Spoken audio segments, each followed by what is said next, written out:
Good morning, praise the Lord. ઈશ્વરનો આભાર માનતા આવો આજનું વચન જોઈએ. પછી તેણે તરફ નજર ફેરવીને તે માણસને કહ્યું કે તારો હાથ લાંબો કર.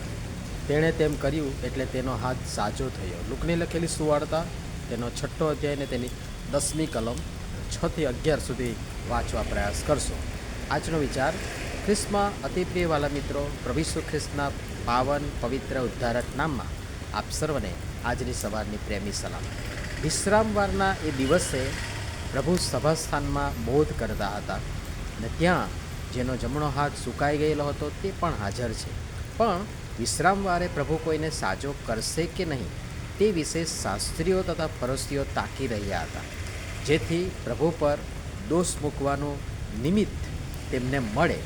પણ આ તો વિશ્રામવારના પણ પ્રભુ છે કલમ 5 પ્રમાણે, અને તેથી પ્રભુએ તે માણસને એ સર્વની વચ્ચે ઊભો કરી તેમની શંકાનું સમાધાન પણ કર્યું, સમજાવ્યા, અને તરત તે માણસને કહ્યું કે તારો હાથ લાંબો કર. અને તેણે તેમ કર્યું એટલે તેનો હાથ સાજો થયો. હવે લાગુકરણ કરતાં આજે આ પ્રસંગ વિષયના સંદર્ભમાં સાવ નવો વિચાર રજૂ કરું છું, જે મને પ્રભુએ આપ્યો છે. એ સુકાઈ ગયેલો હાથ, અને એ પણ જમણો હાથ. જે જમણો હાથ મહત્ત્વની ભૂમિકા ભજવે છે, મદદ કરે છે, પડેલાને ઊભા કરે છે, કોઈકને સહારો આપે છે, સહકાર આપે છે, બને છે. એ મદદગાર હાથ એટલે જમણો હાથ. હા, અમુક અપવાદમાં કેટલાકનો ડાબો હાથ મજબૂત હોય છે, પરંતુ મોટાભાગના લોકો જમણો હાથનો મહત્તમ ઉપયોગ કરતા હોય છે અને કામમાં આવતો હોય છે.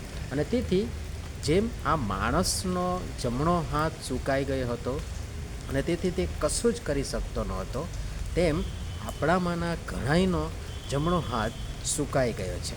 તમને થશે કે અમારો હાથ તો સારો જ છે. હા, પણ આપણે તેને કોઈકની મદદ માટે, સહકાર માટે, સહારા માટે લંબાવતા નથી.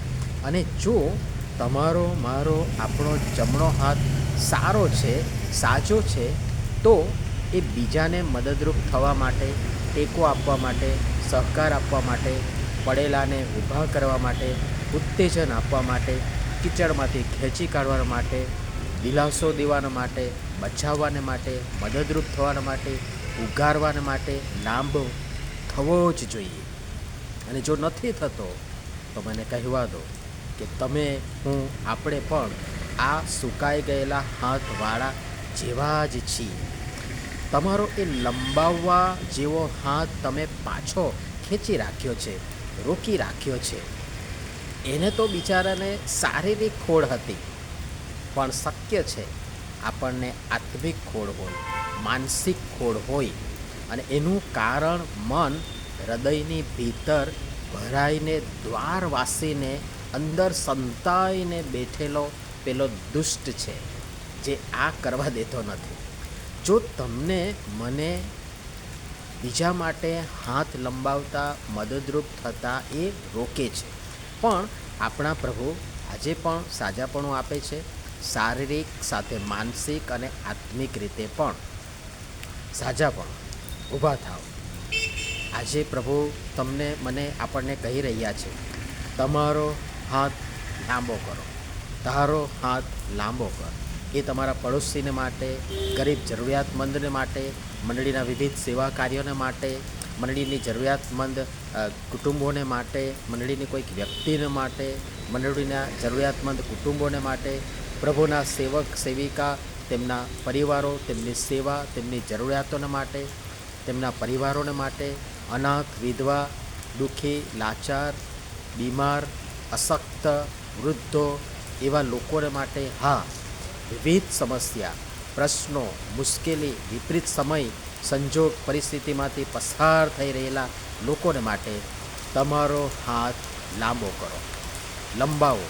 એ મદદગાર હાથ, એ સહાય કરનાર હાથ, એ હિંમતને ઉત્તેજન આપનાર, દિલાસો આપનાર હાથ લંબાવો. શું એ સાજો છે? શું એ લાંબો થાય છે કે પછી સુકાયેલો છે? વિચારજો.